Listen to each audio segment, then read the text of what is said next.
On a sweltering May morning in 2025, President Ibrahim Traoré of Burkina Faso was jolted awake by an urgent call from his top aide, Moussa Kabore, who informed him that U.S. Vice President Kamala Harris had publicly labeled him a young dictator, a threat to regional stability, and disparaged his intellect as a mere soldier-playing politician.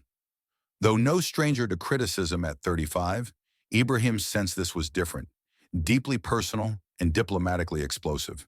He swiftly ordered an emergency cabinet meeting and a press release, while across the Atlantic, a rattled Kamala Harris began to realize the gravity of her misstep. In the palace's buzzing briefing room, Ibrahim demanded 3 years of economic data from his economy minister, Fatima Sawadogo, who reported remarkable progress. A 23% drop in extreme poverty, 7.2% GDP growth, and 847 new schools built since 2022. As he digested the data, aware that each number reflected real lives transformed under his leadership, Kamala convened her own crisis team in Washington, where Secretary of State Antony Blinken warned of the dangerous diplomatic fallout brewing from her remarks.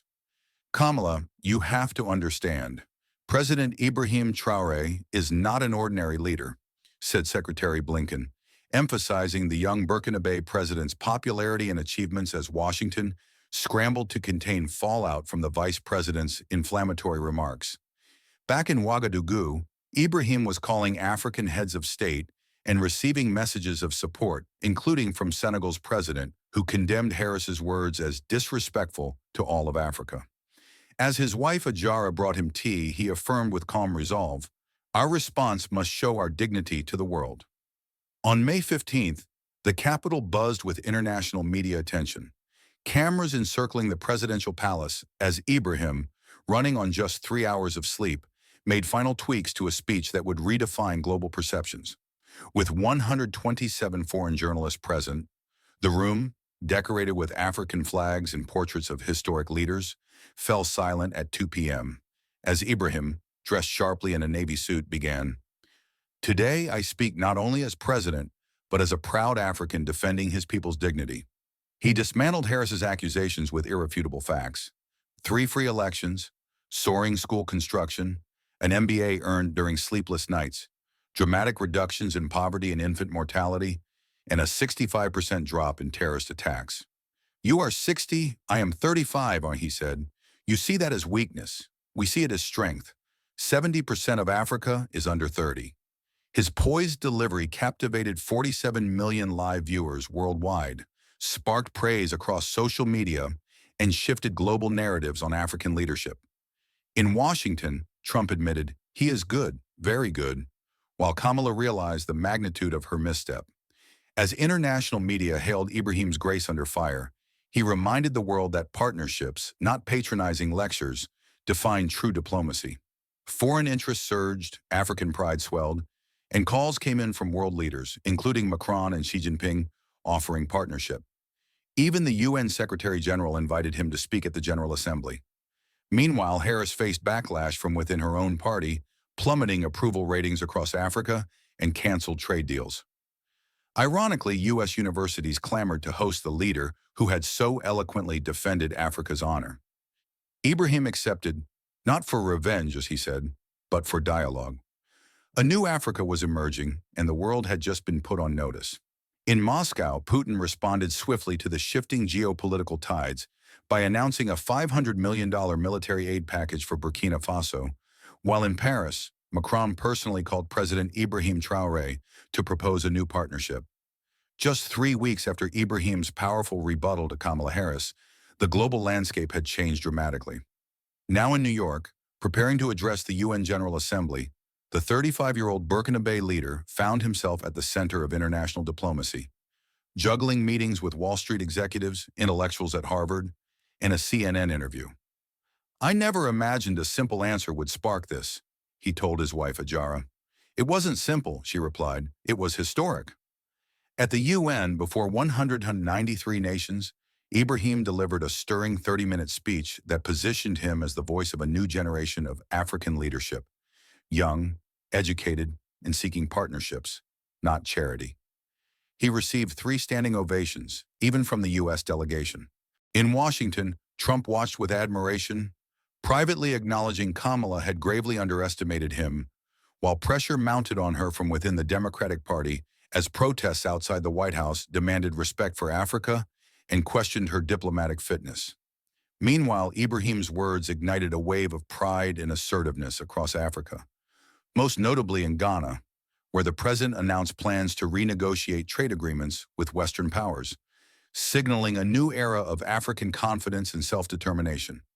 Nigeria's leader echoed calls for equal partnerships, signaling that Ibrahim Traoré had unintentionally sparked a Pan-African movement for self-determination. International investors began to shift their perspective, seeing Africa not as a continent in need, but as a respected partner.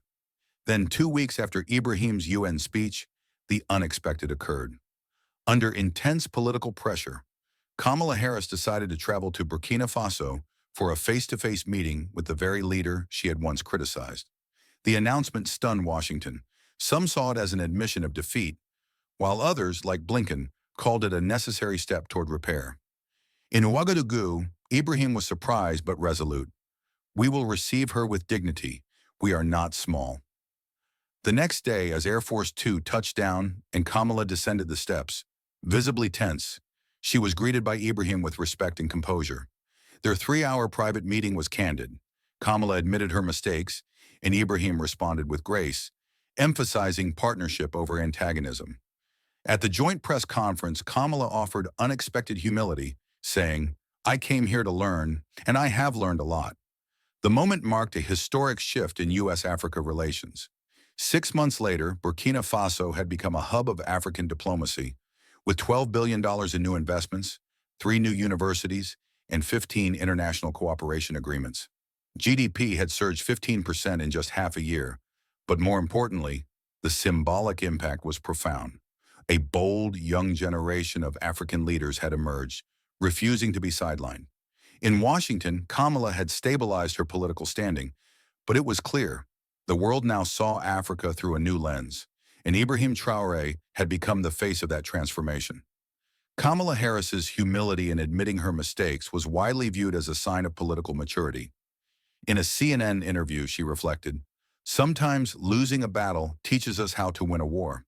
Sensing the global shift, President Trump recalibrated U.S. foreign policy, declaring, "We need to treat Africa as a partner, not a charity project." At the United Nations, Ibrahim Traoré's speech became a benchmark for a new kind of diplomacy, respectful yet assertive, courteous yet commanding. His response to Kamala was soon included in international relations curricula at major American universities. One quiet evening in Ouagadougou, Ibrahim walked through the palace gardens with his family. At just 36, he had become a global symbol of principled young leadership. "Daddy, did you change the world?" his daughter asked. Ibrahim smiled gently, replying, "No, my dear. I simply defended our dignity. The world changed because it was ready for it." His words had indeed jolted America, but more importantly, they ignited a new era of mutual respect between continents, proving that dignity and truth remain the most powerful tools in global diplomacy.